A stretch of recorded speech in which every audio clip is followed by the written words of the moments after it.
Second year engineering of VXTC. I want to ask that is Salah is important that much that can we leave our colleges and lectures? It's possible that we have lectures and classes all the time, so we should leave that. Or my second question is, the Sunni and that Shia are not joining that in Salah, so what should be done with them?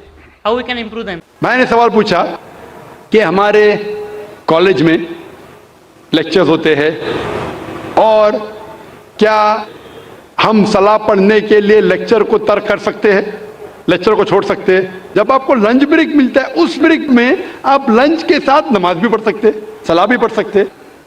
हो सकता है कि college के ऐसे timing हो कि आप अगर मस्जिद नज़दीक है तो मस्जिद में जाइए, मस्जिद नज़दीक नहीं है तो उस कॉलेज में अगर कुछ मुसलमान भाई है उनसे भी कहिए और जमात बना सकते हैं, लेकिन सलाह छोड़ने की इजाज़त आपको नहीं है। ये पढ़ना फ़र्ज है और बेशक विदाउट एनी प्रॉब्लम आप पढ़ सकते हैं। आप कह रहे थे कि कोई सुन्नी हजरात है, कोई शिया हजरात है जो पैर से पैर नहीं मिलाते। कुरान मजीद में सुन्नी शिया नहीं है, मुस्लिम है। मुस्लिम उसे कहते हैं जो अपनी ज़िंदगी अल्लाह के हुक्म और फरमान के मुताबिक बसर करता है। जो इंसान अपनी ज़िंदगी अल्लाह के बताए हुए रास्ते पे चलता है उसे कहते हैं मुस्लिम। तो जो आदमी नमाज पढ़ता है, मैंने आपसे जिक्र किया, अल्लाह सुब्हाना ताला कम से कम 12 जगह कहते हैं कुरान मजीद में अतिउल्लाह और अतिउर रसूल, ओबे अल्लाह एंड ओबे द मैसेंजर। सूरह निसा सूरह नंबर 4 आयत नंबर 59 और 12 जगह का जिक्र मैंने किया। हमें अल्लाह और अल्लाह के रसूल की इताअत करना चाहिए और अल्लाह के रसूल फरमाते हैं कि आप उस तरह नमाज पढ़ो जिस तरह आप मुझे नमाज पढ़ते हुए देखते हैं।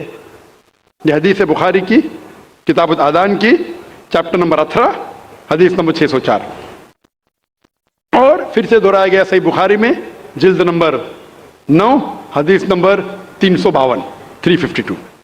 और अल्लाह के रसूल फरमाते हैं कि नमाज के वक्त सही बुखारी में जिल्द नंबर 1 किताब आदान चैप्टर 75 हदीस नंबर 692 कि जब आप नमाज पढ़ते हैं, हज़रत अनस फरमाते कि हम सहाबा के कंधे मिलते थे दूसरे सहाबा के कंधे से, हमारे पैर मिलते थे हमारे सहाबा के पैर से।